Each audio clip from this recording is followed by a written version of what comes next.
Só sei que nada sei. Você com certeza já ouviu essa frase proferida por um dos pensadores mais famosos da história.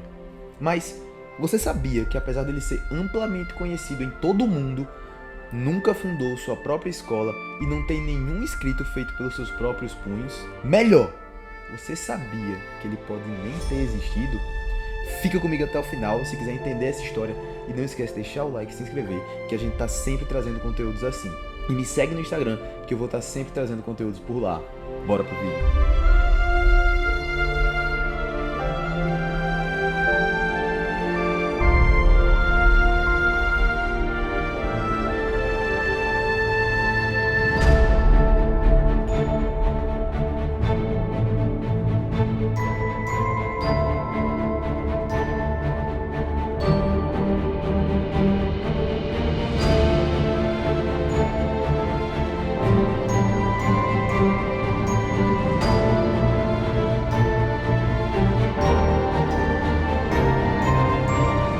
Aquilo que sabemos sobre ele veio por intermédio de outros autores, como Platão, Aristófanes e Xenofonte, sendo Platão o mais famoso dos três como um pupilo de Sócrates. Os três apresentam visões diferentes de Sócrates. Platão e Xenofonte são grandes admiradores do trabalho de Sócrates, diferente do dramaturgo Aristófanes, que apresenta uma visão menos favorável a respeito do filósofo. Ele menciona Sócrates numa comédia datada de 423 a.C., intitulada As Nuvens, em que Sócrates é ridicularizado como falso sábio e é acusado de desrespeitar os deuses. Mas devemos relevar, afinal ele escreveu essa versão caricata do pensador em uma das mais célebres comédias da época. Mas também se torna importante o estudo da sua versão, pois bate com os outros dois, como o uso da dialética e o método socrático. Uma coisa que é unânime sobre ele é que ele é descrito como um indivíduo simples e pobre que morava em uma casa muito humilde. Essa humildade de Sócrates foi um dos principais marcos de sua vida. Xenofonte fala: ele não possui escravos, seus alimentos e suas bebidas não são requentados, suas vestes se resumem a um manto grosseiro no verão ou no inverno, não possui calçado ou túnica. Os relatos desses e de vários outros autores nos permitem traçar um panorama da vida de Sócrates. Vamos nessa! Sócrates nasceu na cidade de Atenas, em 469 a.C. Seu pai era um escultor e sua mãe era parteira. Algumas esculturas nos permitem ter ideia de como era sua aparência, mas aparentemente ele era meio desprovido de beleza, que é besteira perto da grandiosidade de sua mente e do seu legado filosófico. Mas era atraente o suficiente para conquistar o coração de Xantipa, sua primeira esposa, com quem teve um filho chamado Lamprócles. Posteriormente, teria mais 2 filhos com outra esposa. Ele era avesso ao luxo, vestindo-se de maneira simples e despojada, sem dar muita atenção aos bens materiais, características muito marcantes dele. Seu comportamento era bem peculiar, porque do nada ele parava e começava a pensar e ficava lá disperso e meditativo por bastante tempo. Era como se o filósofo não sentisse mais nada e se desligasse totalmente de tudo ao seu redor, viajando somente pelos seus pensamentos. Platão descreve algumas habilidades dele. Escreveu que Sócrates era resistente ao frio, enquanto todos se protegiam de geadas,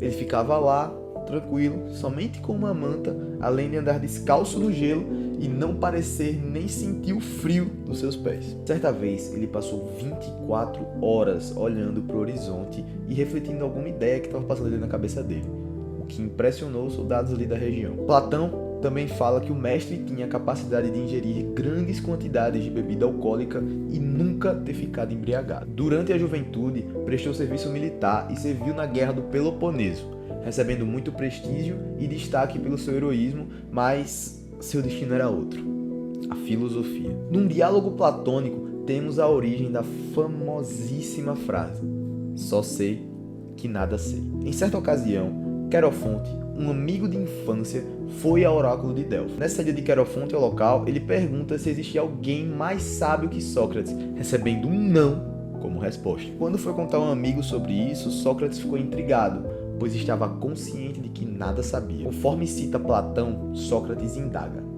que quererá dizer o Deus e que sentido oculto pôs na resposta? Eu cá não tenho consciência de ser nem muito sábio e nem pouco. Que quererá ele, então, significar declarando-me o mais sábio. Curioso, ele procura um conhecido que considerava muito sábio, mas depois de dialogar com o sujeito, percebeu que ele não era tão sábio, pois era incapaz de reconhecer o limite da sua própria ignorância. E dessa forma, ele conclui: mais sábio do que esse homem eu sou. É provável que nenhum de nós saiba nada de bom, mas ele supõe saber de alguma coisa e não sabe, enquanto eu, se não sei, tampouco suponho saber. Posteriormente, ele consulta outros políticos, poetas, artesãos que eram considerados sábios, que levaram à mesma conclusão, de que nada sabiam, embora pensassem saber algo. O que deixou Sócrates muito conhecido na Grécia foi seu famoso método socrático, que consistia basicamente em um processo investigativo, que ele abordava as pessoas, sejam elas rico, pobre, jovem, idoso, em locais variados, como ginásios, praças e banquetes. Ele fazia uma série de indagações sobre diversos assuntos que muitas vezes pareciam simples e certos, mas que depois pareciam incertos.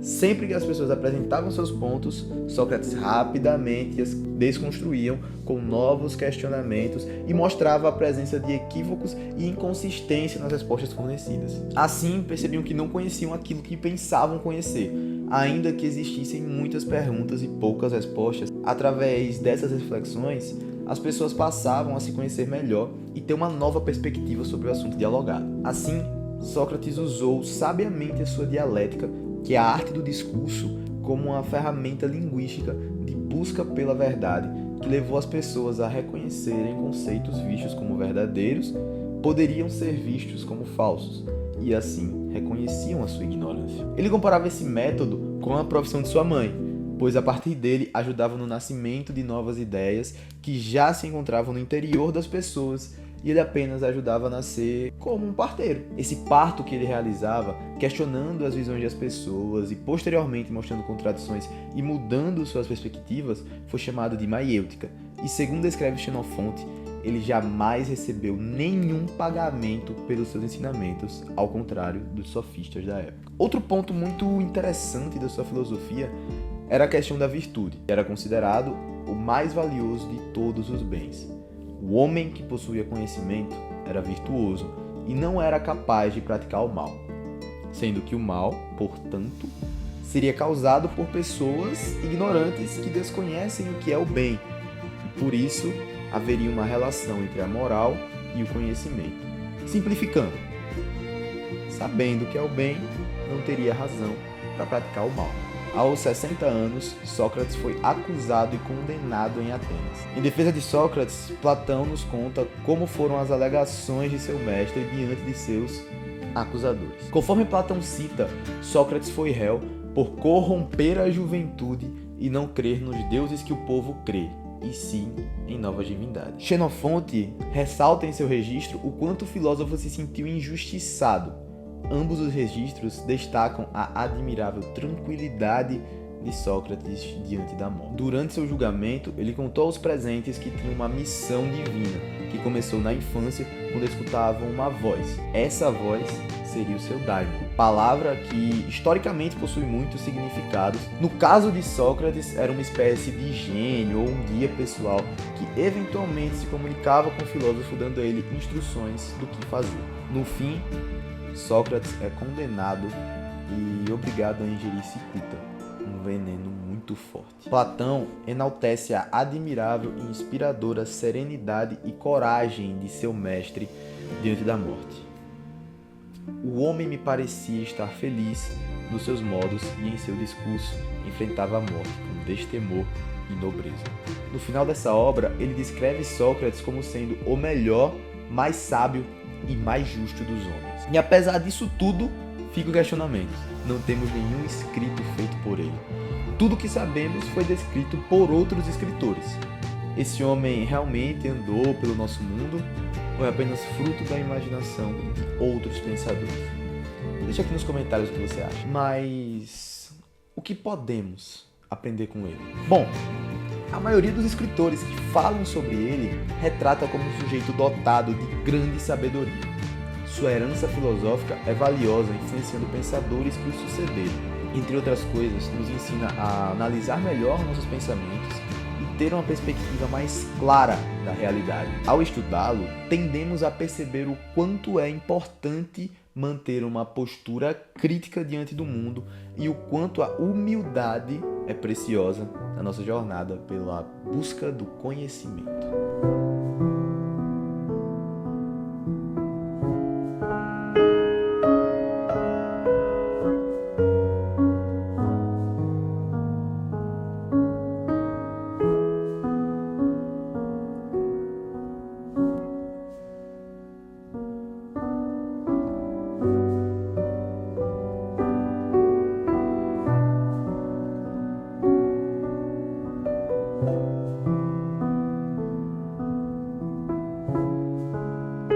Você deve estar se perguntando aí como aprender mais sozinho sobre essas figuras históricas, esses grandes acontecimentos.